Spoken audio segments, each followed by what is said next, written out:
nos chamando para o lugar do arrependimento.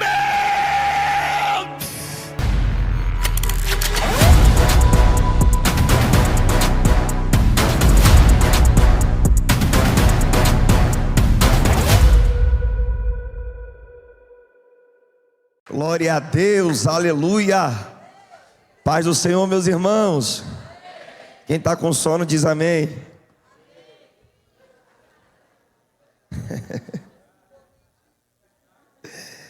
Sinceridade é tudo, né, irmão? Glória a Deus. Mesmo com sono, quem ainda tem fome e sede de Deus, diga glória. Glória a Deus. Vou ficar com a maioria então. Aleluia. Irmãos, que dias intensos nós estamos vivendo aqui. Eu não sei você, mas se você ainda tem fome e se você ainda tem sede, Deus ainda tem mais para ofertar na sua vida. A mesa está posta. Quem veio para cá essa manhã saciado, já pegou uma porção de ontem e já está satisfeito. Mas os famintos vieram aqui essa manhã para continuar crescendo, para continuar mergulhando, para continuar sendo cheio do Espírito Santo de Deus.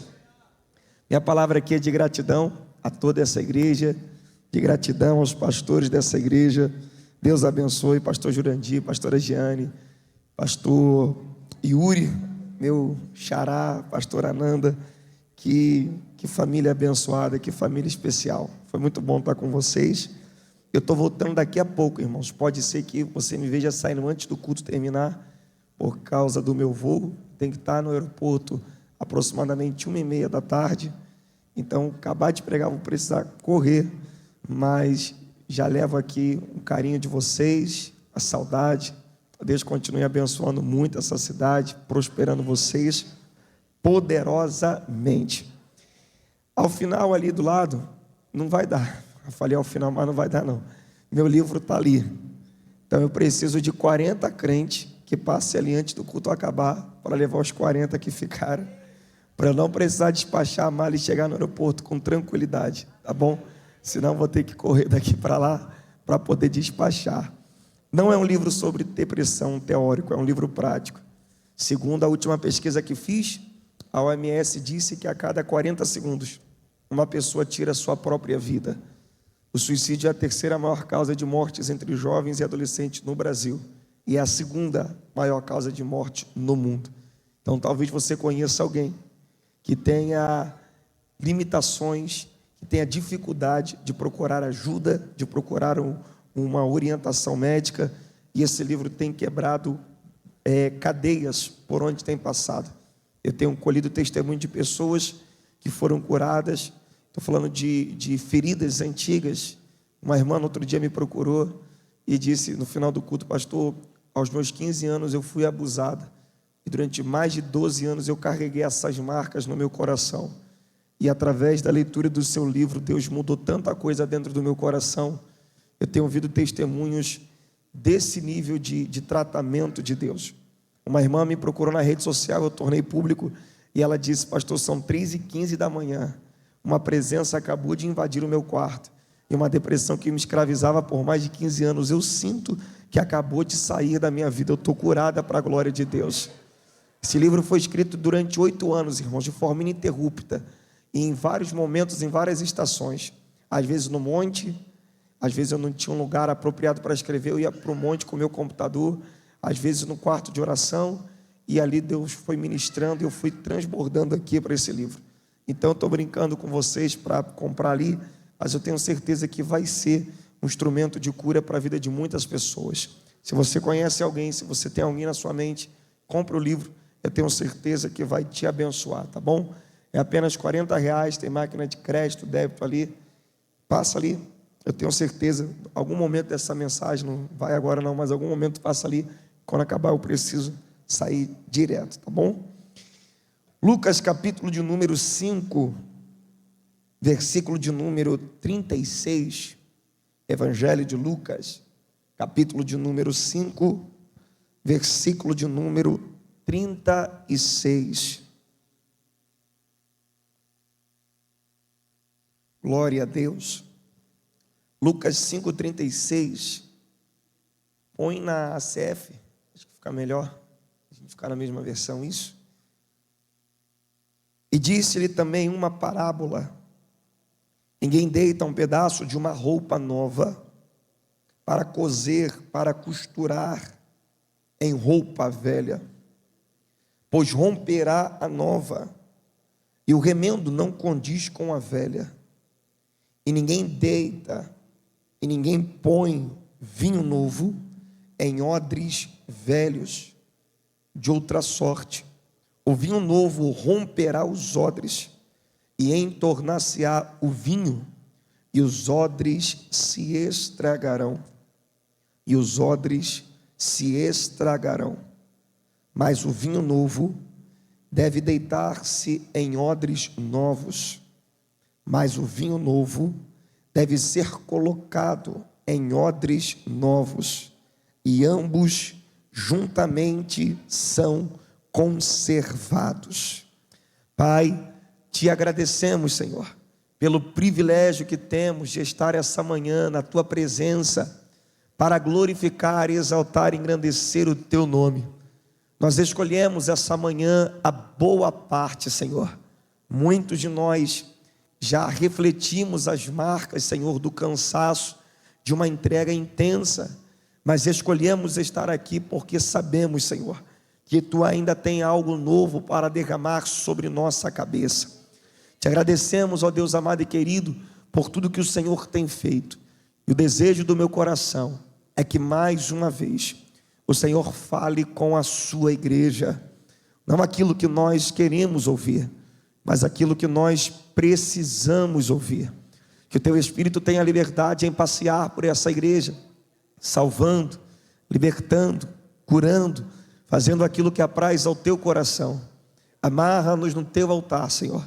Leva a nossa mente cativa a Ti e resgata tudo aquilo que nós perdemos com o passar do tempo. Fica conosco até o término desse culto, e nós prometemos tributar a Ti toda a honra, toda a glória e todo louvor para sempre. Amém e amém. Glória a Deus. Olhe para cá, redobre sua atenção, me empresta sua mente aqui por alguns segundos. Eu prometo ser breve, mas eu quero ser fiel ao que o Senhor já tem colocado em meu coração para essa manhã, para esse culto, para essa primeira etapa. O Evangelho de Lucas, em especial o capítulo de número 5, ele é um capítulo de aproximação. Jesus ele vai trazer para perto os primeiros discípulos. É o momento em onde você vai ver o chamado de Pedro, o chamado de Tiago, o chamado de João, o chamado de Levi, conhecido também como Mateus, o publicano. É um período onde Jesus vai estender o convite para que esses homens estivessem com ele. Quando você olha para esse chamado, parece que ele fica meio solto, meio aleatório. Parece que Jesus simplesmente passou pelo lugar onde eles estavam, fez o convite, e de forma repentina eles aceitaram e começaram a seguir Jesus. Olhando para os evangelhos, lendo os evangelhos, às vezes essa cronologia ela fica um pouco perdida. Mas segundo um escocês chamado Alexander Bauman Bruce, ele fala que o chamado dos 12, ele aconteceu num período de 1 ano. Jesus levou 1 ano para formar o seu colegiado apostólico. E esse 1 ano, ele está dividido em 3 etapas, em 3 partes. Em especial, na vida de Pedro, a gente consegue ver essas partes bem claras. A primeira etapa é o que ele chama de aproximação. Apesar do capítulo de número 5 ser o mais representativo para Pedro, ele não é o momento principal ou o primeiro encontro de Pedro com Jesus. O primeiro encontro de Pedro com Jesus está no Evangelho de João, capítulo de número 1, quando Cristo vai ter o primeiro contato com Pedro. É isso que ele chama de aproximação, quando há a primeira conexão, as primeiras palavras, as primeiras trocas de informações. O capítulo de número 5, ele se torna o mais especial, é o que ele chama de discipulado. É quando Pedro agora, obrigatoriamente, ele vai ter que renunciar suas atividades pessoais, seus projetos, sua carreira, seu plano de vida, ele vai abrir mão da pesca para de forma intensiva começar a caminhar e a andar com Jesus. Isso é necessário, porque o ministério terreno de Cristo, apesar de muito intenso, ele é muito curto. Ele tem um período apenas de 3 anos e meio. E esses homens precisam extrair tudo o que eles podem, para que dali para frente, quando Jesus for assunto aos céus, eles possam dar continuidade da sua missão. A terceira etapa é o que ele chama de nomenclatura, quando eles de fato recebem o nome, o título de apóstolos. É quando eles são apresentados pelas pessoas publicamente. Então, quando você lê esse texto, você percebe que ali é um momento determinante na vida de Pedro, na vida de Tiago, na vida de João e também na vida de Mateus. E esse texto que nós acabamos de ler, ele acontece na casa de Mateus. Quando ele recebe o convite, quando ele recebe o chamado, ele dá na sua casa um banquete. E nesse banquete, nesse momento de comunhão, nesse momento de relacionamento, a Bíblia diz que os fariseus, estando presentes, vão começar a observar a postura de Jesus, o posicionamento de Jesus. E observar o posicionamento deles, eles perguntam para os seus discípulos: por que o seu mestre, ele senta e come com pecadores? Antes que os discípulos pudessem responder qualquer coisa, se você ler o texto do capítulo 5 de forma detalhada na sua casa, você percebe que Jesus ele entra na narrativa. E quando Jesus entra, a pergunta muda, o teor da pergunta muda. Os fariseus agora perguntam para Jesus: por que os teus discípulos não jejuam como os discípulos de João? Perceba que é um jogo de palavras aqui. Eles se aproximam dos discípulos para falar de Jesus, e depois se aproxima de Jesus para falar dos discípulos. Jesus percebe que há uma maldade por detrás da curiosidade. Essa pergunta não é de cunho curioso, mas há uma intenção por detrás dessa pergunta. Em outras palavras, é como se os fariseus estivessem perguntando: por que o teu mestre senta e come com pecadores? Ou seja, esse homem que vocês decidiram seguir, esse homem que vocês entregaram a vida, esse homem que vocês começaram a andar, que vocês abriram mão de carreira, de profissão, de chamada, de ministério, esse homem que vocês estão entregando tudo para começar a seguir, nem cara de que cumpre a lei tem, nem cara de que obedece à lei mosaica tem. Eles estão colocando o caráter de Cristo em xeque. Ou seja, esse homem que está seguindo, que vocês estão seguindo, nem a lei, nem a palavra de Deus ele cumpre. Será que foi uma escolha assertiva? Será que valeu a pena abrir mão de uma carreira promissora, abrir mão da pesca, abrir mão dos seus talentos, abrir mão dos seus projetos, da sua empresa, para seguir esse homem? Será que essa escolha foi certa? Eles estão colocando dúvidas na mente e no coração dos discípulos. Antes que os discípulos pudessem dar qualquer resposta, Jesus entra na narrativa. E aí você vai perceber que agora eles vão tentar colocar o caráter dos discípulos em xeque. Por que os teus discípulos não jejuam como os discípulos de João? Ou seja, será que essas pessoas que o Senhor escolheu para andar do seu lado são as pessoas certas para te auxiliar? Nem cara de crente eles têm, nem cara de que jejua, nem cara de que ora, nem cara de que se consagra, nem cara de que abraça os projetos que você tem, eles têm. Será que eles estão à altura daquilo que você vai fazer? Então é como se eles estivessem colocando um contra os outros. Jesus, entendendo a intenção por detrás da pergunta, ele responde a pergunta com uma outra pergunta. Então você me diz que é ético que no momento em que o noivo está presente, os convidados do noivo vão se abster da comida? Seria ético numa festa de casamento alguém não desfrutar da festa porque está jejuando? Jesus começa a entrar numa profundidade, pastor Yuri, que nem os discípulos e nem os fariseus vão entender nada. Talvez Jesus vai falar de algo que Pedro só vai entender 3 anos e meio depois, quando Cristo não estiver mais aqui na terra. Jesus está olhando para os fariseus e está dizendo: eles não são apenas meus discípulos, eles são meus amigos. são pessoas íntimas. Eles não são apenas, meus amigos, eles são convidados de uma grande festa, eles são convidados de um grande banquete. O que Jesus está dizendo dentro da cultura judaica é acerca de paraninfos. O que são paraninfos, Sandro? Aqui no Brasil, nós normalmente, quando a menina vai se casar, é a cultura nossa que ela seja levada até o altar por quem? Pelo seu pai. É o pai da noiva, que tem a honra de entrar com ela na igreja e levar ela até o altar para entregar nas mãos do noivo. Se o pai da noiva não for vivo, ou não houver um bom relacionamento, quem vai fazer esse papel? É alguém que tem uma representatividade na vida da noiva, ou um padrasto, ou um avô, ou um tio, ou um irmão mais velho. Mas normalmente, aqui no Brasil, é o pai da noiva que conduz ela até o altar. Mas em alguns casamentos judaicos, quem levava a noiva até o altar não era o pai, mas eram os amigos do noivo. Amigos esses tão íntimos que iam até a noiva, traziam ela em segurança e entregavam nas mãos do noivo. O que Jesus está dizendo é: quando eu chamei esses homens para andarem comigo, eu não trouxe eles apenas pelo poder da aproximação, eu não trouxe eles para perto para que eles fizessem do altar um trampolim para a realização dos seus sonhos pessoais. Quando eu trago alguém para perto, o que eu estou dizendo é: tudo que eu entreguei na tua mão é para um propósito, qual?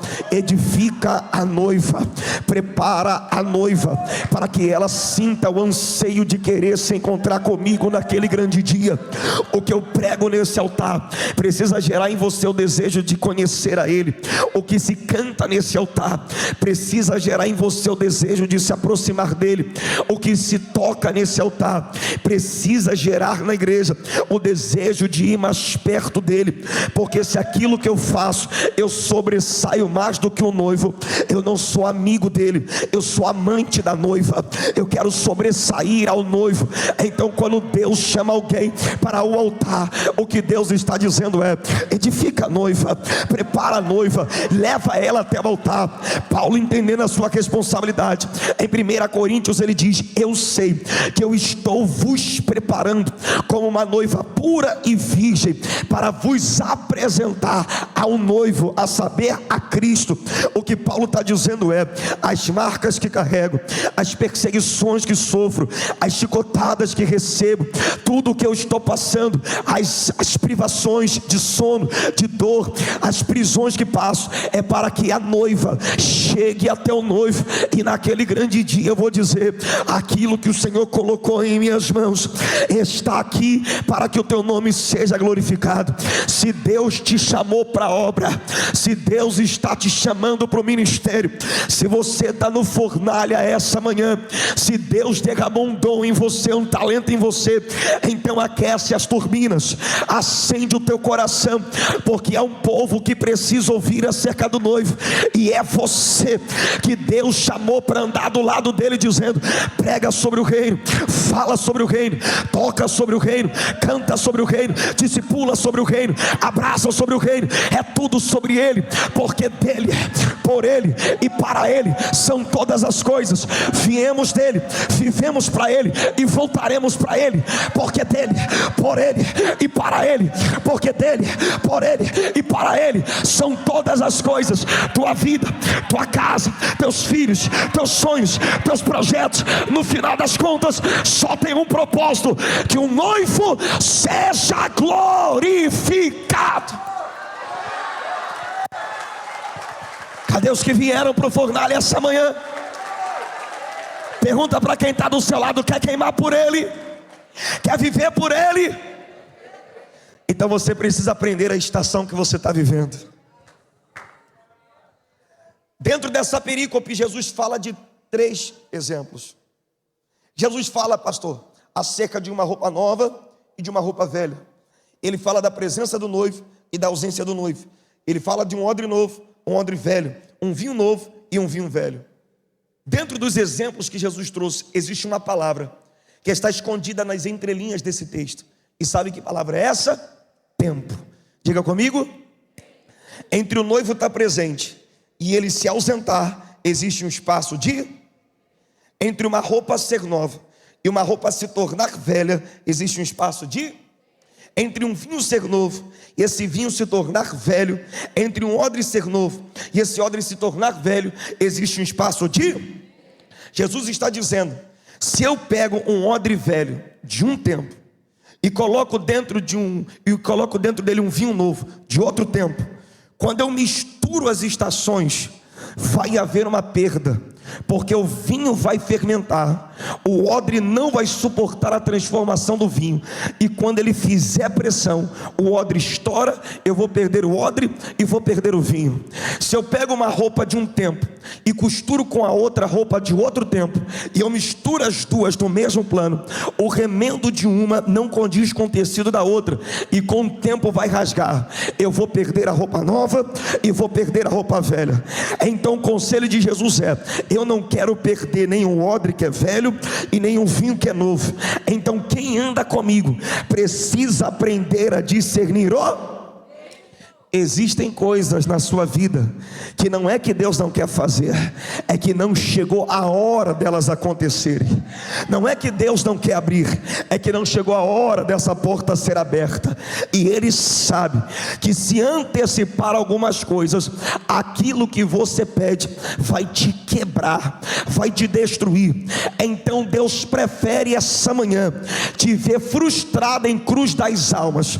Deus prefere essa manhã te ver chateado de biquinho, mas com a pulseira aqui dentro, adorando e glorificando a Deus, do que paparicar o teu ego e ver você todo quebrado por causa da porta, por causa da empresa, por causa da oportunidade, por causa do relacionamento. Deus não vai te perder para você, Deus não vai te perder para os teus sonhos, Deus não vai te perder para a tua precipitação, Deus não vai te perder para as tuas vontades.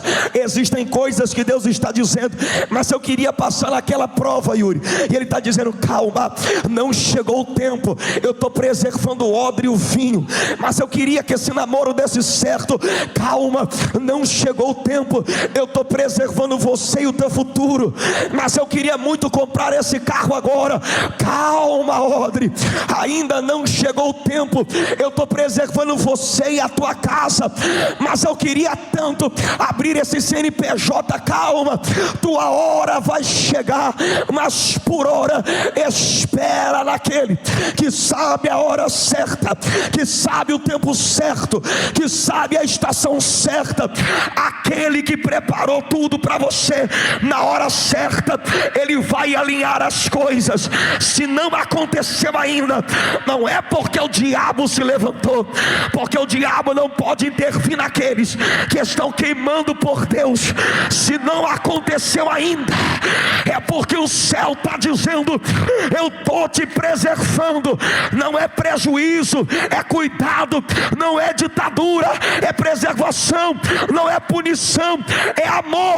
Mas quando chegar a dia, quando chegar a hora, a Bíblia que carrega em minhas mãos diz: antes de houver dia, eu sou, e não há quem possa escapar das minhas mãos.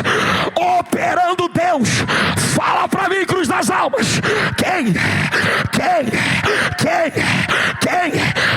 impedirá? Quando chegar o tempo de Deus na tua vida, não tem sapo, não tem macumba, não tem diabo, não tem inveja, não tem calúnia.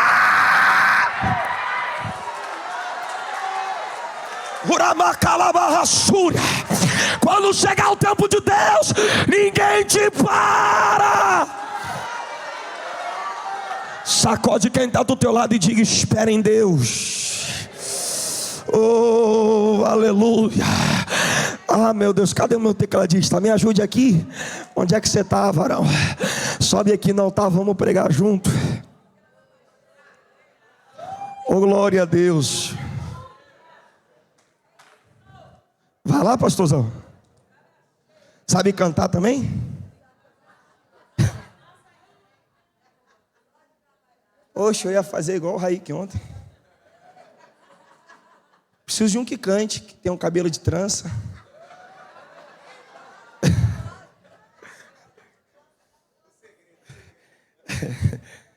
Pastor Yuri disse: está faltando para a gente um tecladista, Yuri. Falei, acho que é isso mesmo. Cadê, varão? Faz aí, deixa eu ver se tu tem um dom mesmo. Eita, aí, ó. Faz um fundo de Gideões aí, ó. É uma manhã de avivamento. Oh, glória. Eu estou sentindo Ele nessa casa. Conselho de Jesus. Sandro, ninguém corta uma roupa nova para costurar uma roupa velha. Versículo 33. Disseram-lhe então: por que jejum os discípulos de João muitas vezes e fazem orações, como também o dos fariseus, mas os teus comem e bebem? 36. E disse-lhes também uma parábola: ninguém deita, ninguém tira o pedaço de uma roupa para costurar em uma roupa.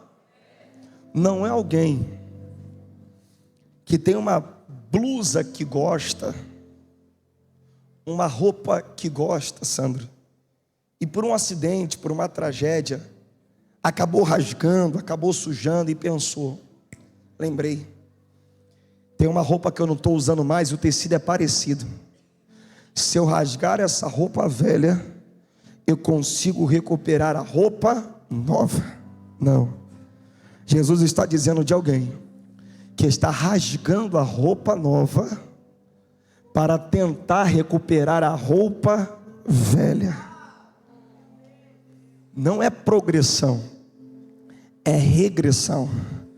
É gente numa nova fase, numa nova estação, vestindo uma nova roupa, mas a mente ainda acorrentada pelos buracos do passado, tentando recuperar coisas que já saíram da sua vida, tentando consertar coisas que não te vestem mais.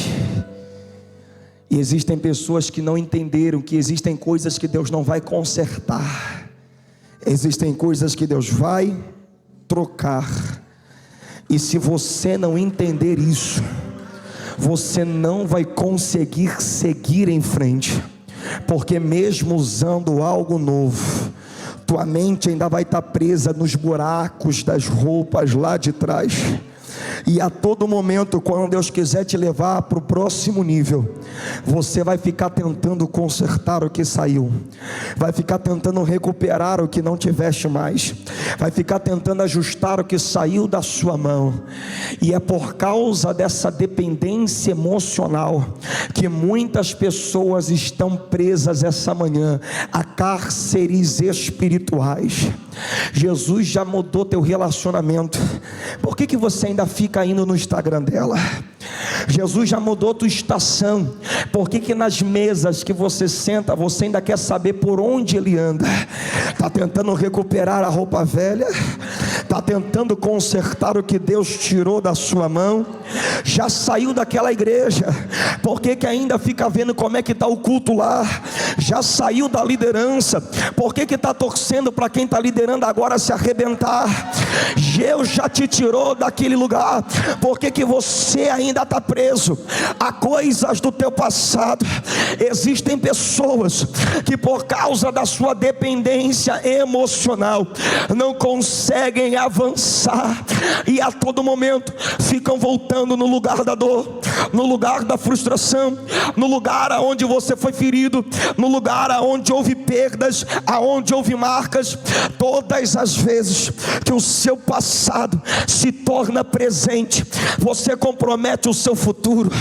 Todas as vezes que o seu passado se torna presente, você compromete o seu futuro. Se Deus quisesse consertar, Ele não tinha te dado algo novo. Se Deus te vestiu com uma roupa nova, nova. Por que que tu se acha melhor do que ele para tentar consertar coisas que ele tirou da sua vida? Deus me trouxe com uma palavra para essa manhã, e essa palavra incendiou em meu coração, pastora. Deixa pessoas irem, deixe pessoas saírem, deixe pessoas irem embora. Aprenda a conviver com a rejeição. Deixe alguns relacionamentos irem embora, deixe algumas alianças irem embora, deixe algumas pessoas irem embora. Eu não estou dizendo que o rasgo não aconteceu, eu não estou dizendo que a dor não existiu, eu não estou dizendo que não houve a perda, eu estou dizendo que o Deus que te trouxe aqui essa manhã, Ele não vasculhou o teu passado para te dar uma roupa nova.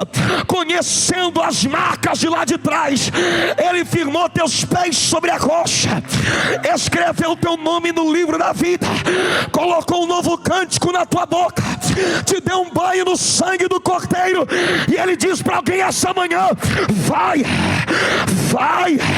avança. Não importa o que te fizeram, não importa as traições, o que eu vou fazer em você não vai ter conexão com os rasgos. O que eu estou fazendo é algo sobrenatural.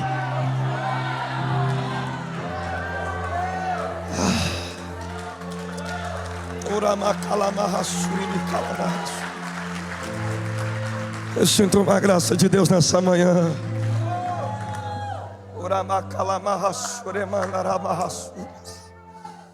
Oh, Espírito Santo de Deus, você ainda não se recuperou do aborto que você fez de forma impensada na tua adolescência.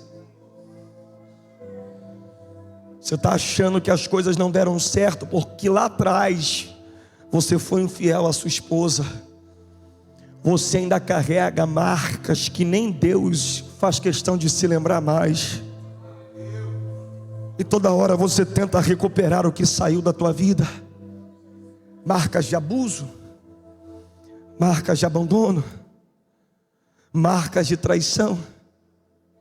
Eu não estou dizendo que as dores não existem. Eu estou dizendo que Deus está nos levando nessa fornalha para uma nova estação.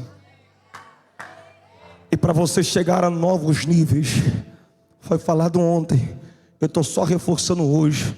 Tua postura tem que mudar. Ande sabendo que a roupa é nova. Ande sabendo que Deus mudou a estação. O que ficou para trás não volta mais.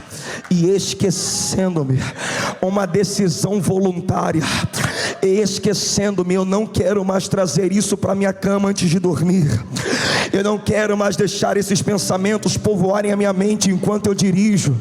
Eu não quero mais deixar a culpa me levar à crise de ansiedade e fazer eu me cortar quando eu entro no banheiro. E esquecendo-me das coisas que para trás ficam.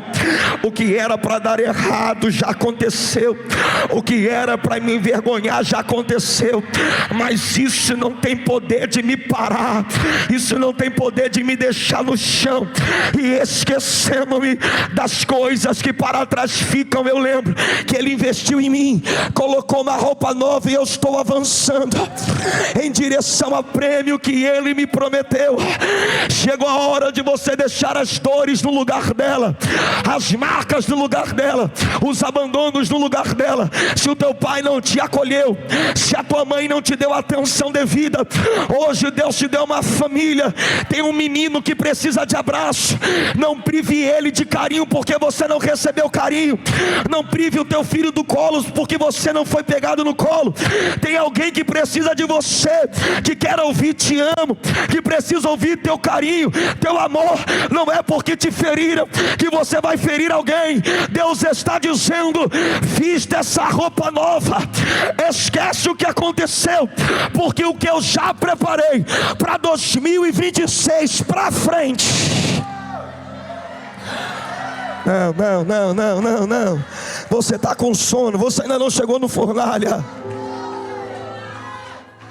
O que Deus já preparou daqui para frente não vai ser inferior do que você já sofreu daqui para trás.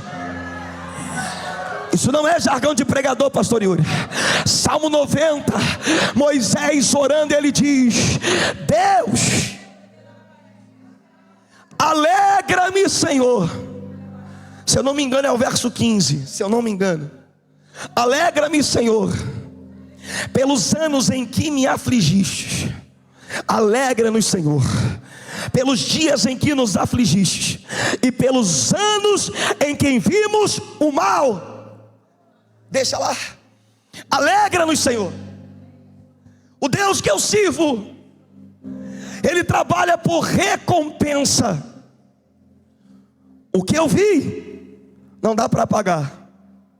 O que eu passei, os anos de aflição, não dá para pagar. As dores são reais, os danos são reais, a rejeição é real. Mas já que não dá para pagar o que eu sofri, então me recompensa. Alegra-me, muda a minha história, traz alegria para os meus dias, traz fartura para a minha mesa, traz paz ao meu coração. Pelos anos em que fui humilhado, pelos anos em que ouvi o que eu não gostaria de ter ouvido, pelos dias em que passei o que não gostaria de ter passado, pelas marcas que eu sofri, já que não dá para mudar o que eu vivi, já que não dá para me tirar daquele cenário de opressão, de abuso, já que não dá para me tirar daquele ambiente de corrupção, então daqui para frente, de hoje em diante, de novembro até o resto da minha vida, alegra-me, Senhor, por tudo aquilo que eu fui roubado, pela minha inocência que me roubaram, pela minha adolescência que me roubaram, pela minha pureza que me roubaram. Senhor, me recompensa pelo que me fizeram. Eu não sei o que fizeram você passar, mas o Deus de cruz das almas está dizendo: eu sei recompensar toda ferida, toda dor, toda lágrima, toda mágoa. E Ele está aqui dizendo essa manhã: até hoje o diabo brincou com tua mente, até hoje ele te escravizou, mas eu declaro nessa fornalha: complexo de inferioridade, sai. Desejo de morte, sai. Peso na alma, sai, sai, sai, sai. Deus está nos chamando para um novo tempo.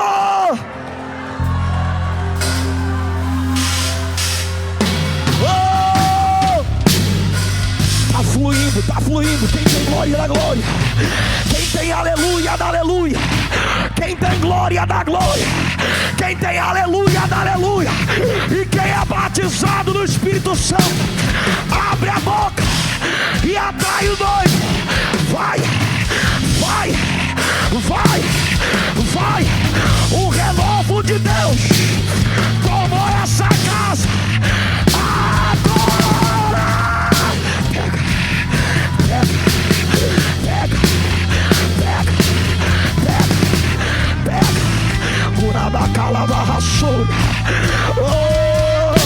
Estou sentindo Deus, uma nova estação se aproxima.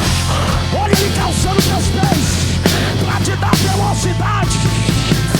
Olha Ele trocando tuas roupas para mudar a tua estação. Creia!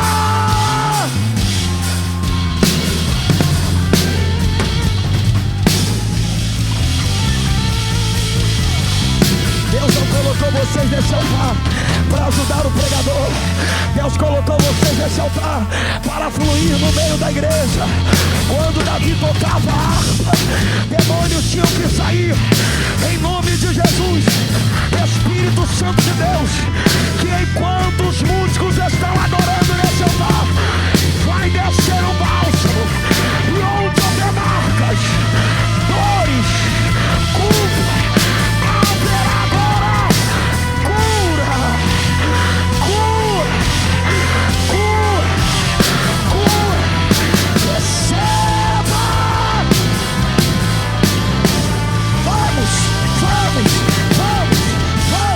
vamos,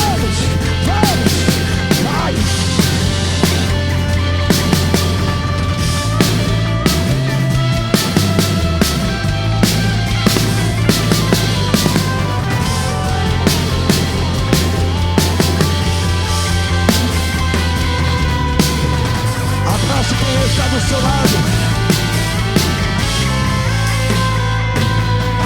ore por ele agora, 30 segundos. Talvez quem está do seu lado só precise de um abraço. Saiu do fornalha ontem, deu de cara com o marido alcoolizado em casa. Espera mais um pouco, Deus vai mudar a tua estação. Chegou aqui marcado pela rejeição, pelo abuso, está sangrando nesse altar, e Deus está dizendo: chega do diabo brincar com tua mente, eu estou fazendo algo novo. Espírito Santo de Deus, tu não precisa de mim para nada essa manhã. Aonde houver alguém precisando de uma cura, aonde houver alguém machucado, aonde houver alguém sangrando na alma, aonde houver alguém com pensamentos suicidas, carregado pela dor da rejeição, Espírito Santo de Deus, toca nela agora, toca nele agora. Espírito Santo de Deus, a partir de hoje eu declaro nesse altar: uma estação mudou, um tempo mudou. Eu declaro do alto da tua cabeça até a planta dos teus pés, seja tocado por ele agora, seja tocado por ele agora, seja tocado por ele agora, seja tocado por ele agora, agora, agora, agora, agora, agora, agora, agora, agora, vai, vai, vai, vai.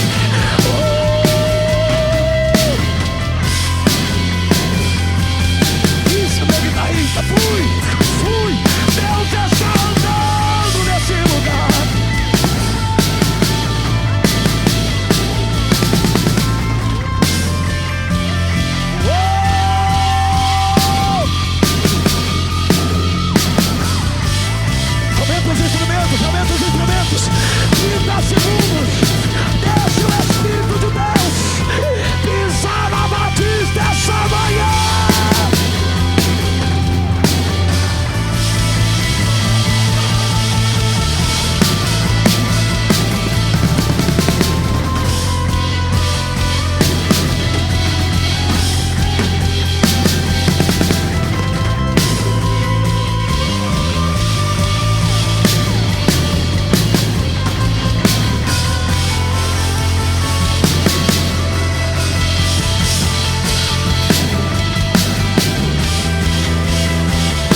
rio de Deus fluindo nessa manhã. Deus quer curar feridas antigas, feridas profundas que têm te impedido de se relacionar com outras pessoas, feridas que fazem você se sentir diminuído em relação aos teus irmãos, aos teus amigos, pessoas que não conseguem avançar, se comparam com outras pessoas, com o seu emocional totalmente comprometido. Ninguém sabe o que está por detrás dessa roupa, dessa maquiagem, desse cabelo arrumado. Ninguém sabe o que está por detrás desse tênis de marca. Ninguém sabe o que está por detrás desse carro bom que você tem.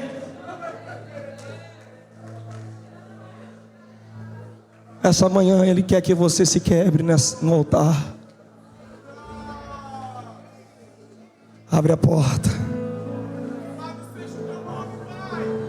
Deixa Ele mexer onde ninguém sabe, onde ninguém conhece.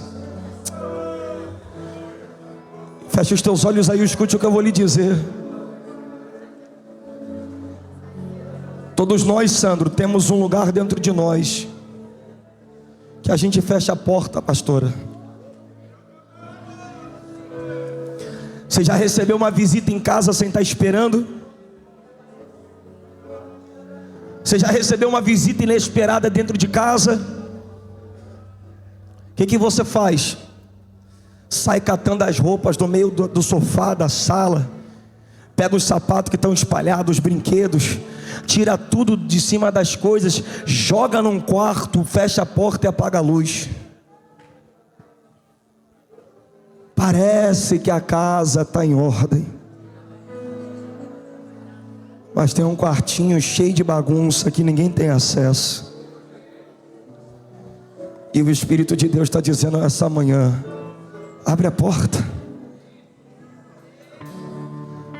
acende a luz, deixa eu ver o que você não quer que ninguém veja. Deixa eu entrar onde você não deixa ninguém se aproximar. Você não é tão arrogante assim, você está ferida. Você não é tão duro assim, você está ferido, você está escondendo, guardando alguma coisa. Tem um buraco que você não sabe lidar com ele, você está toda hora tentando consertar e está se ferindo mais. Abre a porta desse quarto essa manhã e fala: Senhor, eu não aguento mais carregar isso na minha mente. Eu ouço gemidos de almas essa manhã, almas cansadas, sobrecarregadas. O Espírito de Deus, Ele não é apenas um avivamento para o teu corpo, Ele é uma transformação para a tua mente. E para Jesus te levar aonde Ele tem te prometido, para você viver essa estação de posicionamento que a gente ouviu tanto ontem, primeiro Ele tem que te consertar por dentro. Abre a porta do quarto, mostra para Deus aonde dói. Fale: aqui, Senhor. Me incomoda não conseguir honrar os meus compromissos financeiros e poder ajudar mais minha casa. Me incomoda sentir que meu pai está favorecendo mais os meus irmãos do que a mim. Me incomoda chegar na escola e nunca ter tido a presença dele numa apresentação. Eu ainda vivo aquela noite em que fui tocada de forma indevida. Abre a porta.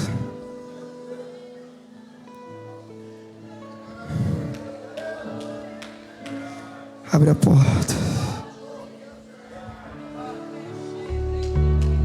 Espírito Santo de Deus, aonde nenhum psicólogo vai, aonde nenhum remédio vai, nós estamos abrindo mão da roupa velha hoje. Chega, Senhor. Chega de carregar esse segredo. Chega. Chega de ser inundado pelos pensamentos. Chega. Deixa Ele te curar essa manhã.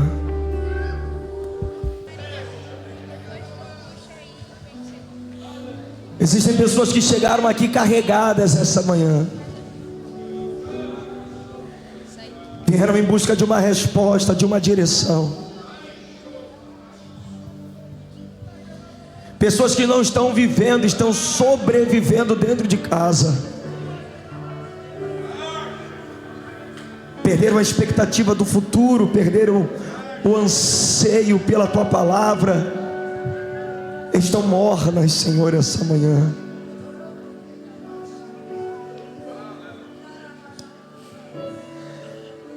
O Senhor está nos levando para um lugar de cura. O Senhor está nos conduzindo para um lugar onde as coisas farão sentido. Começa a quebrar correntes aqui essa manhã, Senhor.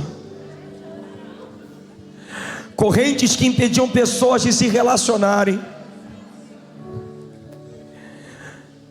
Correntes que seguravam os pés dessas pessoas, que impediam elas de andarem com mais velocidade.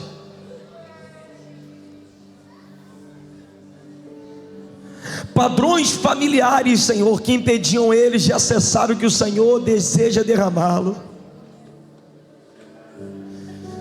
Tira o medo essa manhã, Senhor. Traga cura para a alma do Teu povo. Nós não queremos fingir que está tudo bem.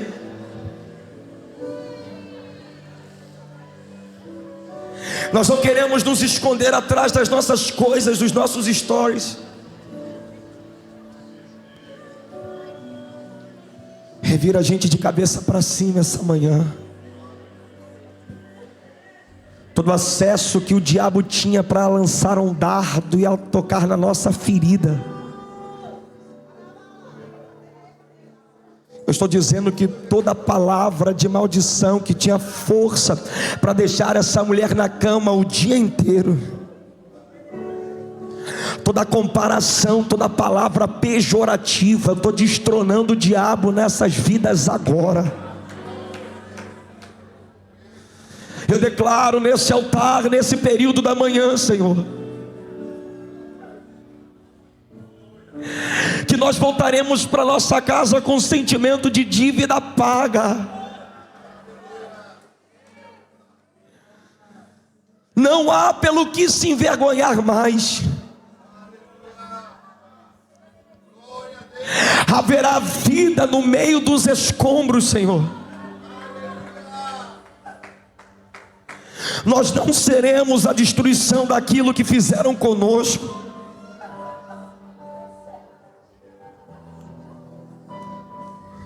Nós não ficaremos marcados, Senhor, pelas feridas que nos abriram.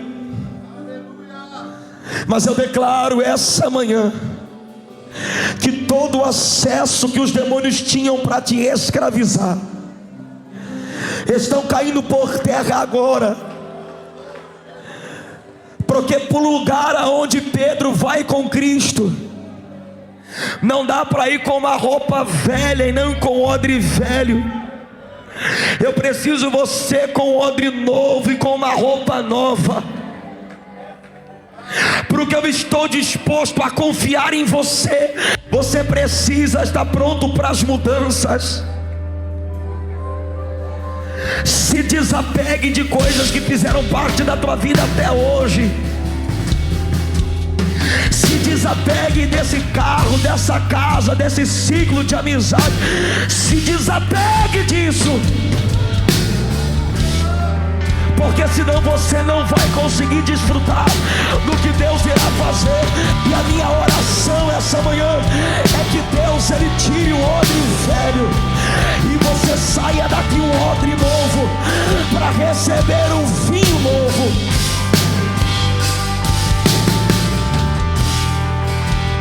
O odre, pastor, é a nossa vida. Nós somos o odre, pastor Yuri, e Ele é o vinho novo. E para viver o que Ele está querendo fazer, tem que mudar a mente, tem que ter uma metanoia, tem que ter uma transformação. Por que não pode colocar vinho novo em odres velhos? Porque o odre melhor, não é como esse copo, que é feito de um material inflexível. A quantidade de líquido que esse copo recebe hoje é a mesma quantidade que ele recebeu quando foi fabricado. O seu volume é inalterado. Só que os odres, eles eram feitos de couro de animal. Esticava. Quando você colocava o vinho novo, o processo de fermentação alcoólica é um processo anaeróbico, aonde a liberação de energia sem a presença do oxigênio. A glicose ela é quebrada e vai formar duas moléculas de ácido pirúvico. Essas moléculas passam por um processo chamado descarboxilação, e quando ela fermenta, ela vai formar o vinho e vai liberar CO2, gás carbônico. Por que não pode colocar vinho novo em odre velho? Porque quando o vinho novo começa a fermentar, ele começa a fazer pressão do lado de dentro.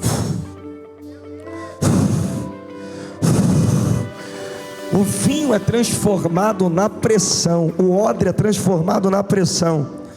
Quando o odre é novo, ele é igual um balão de festa, que ele vem desse tamanho, mas quando você começa a soprar, por causa da pressão de dentro, que estava assim,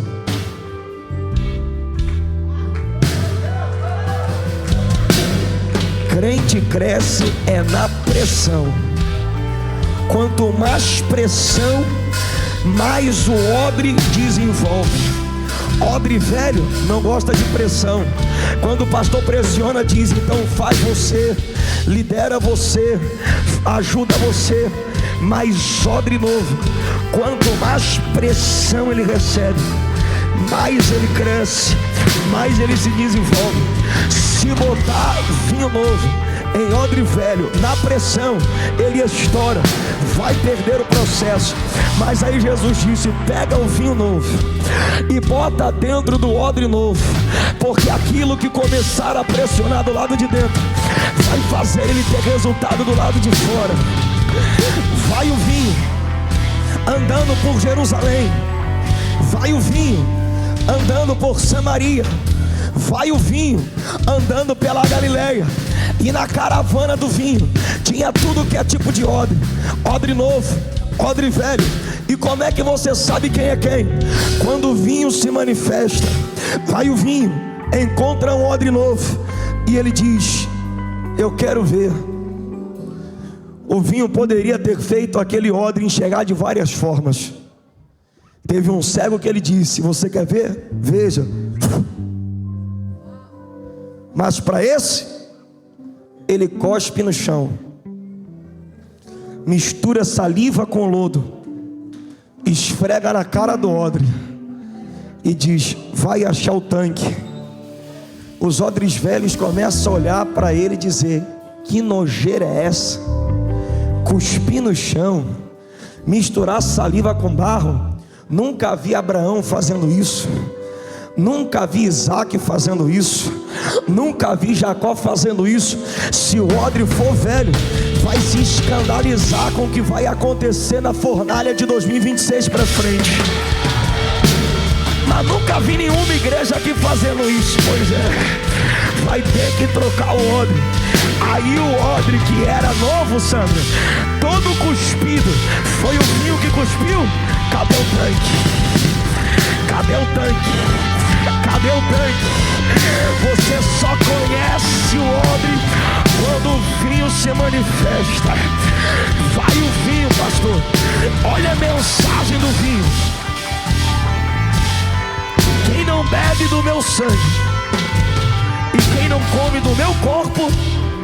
não tem parte comigo. Olha os odres, como é que é o negócio? Comer carne, beber sangue. Que mensagem é essa? Nunca vi Moisés pregando isso. Isso está escrito aonde? Nunca vi Abraão falando disso. Nunca vi Isaías profetizando isso. Que negócio é esse, comer carne e beber sangue? Os odres velhos, vou não, nunca vi isso. Vou embora, vou sair da igreja, vou sair do ministério, vou para um lugar mais tranquilo. Aí Jesus, que nunca teve medo de igreja vazia, olhou para o seu colegiado apostólico e disse: e vocês, vai embora também, a porta está aberta, sai, vai embora. Aí um vinho novo olhou para o odre e disse: eu até poderia ir, mas para quem iremos nós, se só tu